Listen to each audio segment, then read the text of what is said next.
चलिए आज एकदम क्रिस्पी से गोभी के पकौड़े बनाते हैं जो कि बहुत ही ज़्यादा यमी लगेंगे। ये देखिए कितने क्रिस्पी बने हैं और बहुत ही ज़्यादा टेस्टी भी।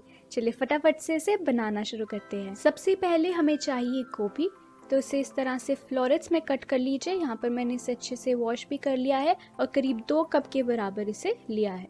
साथ ही हम इसमें डाल देंगे 2 टीस्पून ऑयल, थोड़ा सा नमक, 1 टेबलस्पून लाल मिर्च पाउडर, 1 टेबलस्पून जीरा पाउडर, 1 टीस्पून धनिया पाउडर और 1 टीस्पून चाट मसाला। चाट मसाला नहीं है तो उसकी जगह आमचूर भी डाल सकते हैं, इससे से बहुत अच्छा टेस्ट मिलता है। अच्छे से इसे मिक्स करेंगे ताकि ये मसाले जो है गोभी पर अच्छी तरह से लग जाएं। और फिर हम इसमें डालेंगे बेसन। यहाँ पर मैंने आधा कप बेसन लिया है।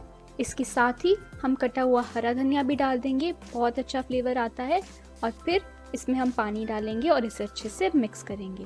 अब इसे एक्स्ट्रा क्रिस्पी बनाने के लिए यहाँ पर मैं इसमें डालने वाली हूँ कॉर्नस्टार्च।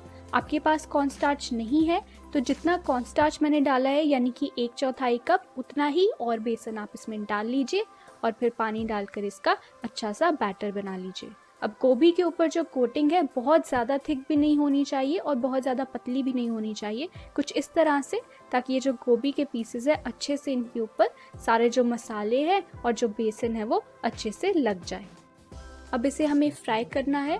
फ्राई करते वक्त कुछ चीज़ें आपको ध्यान में रखनी है। सबसे पहले ऑयल जो है वो अच्छी तरह से गर्म होना चाहिए। एक बार ऑयल अच्छी तरह से गर्म हो जाए फिर ही ये जो गोभी के पीसेस हैं आप उसमें डालिए, अदरवाइज़ ये जो गोभी के ऊपर से कोटिंग है वो भी निकल सकती है या फिर ये बहुत ज़्यादा ऑयली बनेंगे। तो ऑयल अच्छे से गर्म कीजिए, उसके बाद गोभी के पीसेस उसमें डालिए। फिर स्टोव की जो हीट है उसको मीडियम पे करिए और फिर इन्हें हम फ्राई करेंगे जब तक ये गोल्डन ब्राउन और क्रिस्पी नहीं हो जाते। और ये देखिए अच्छा सा गोल्डन ब्राउन कलर इन पर आ गया है और एकदम क्रिस्पी भी हो गए हैं। तो इन्हें हम निकाल लेते हैं।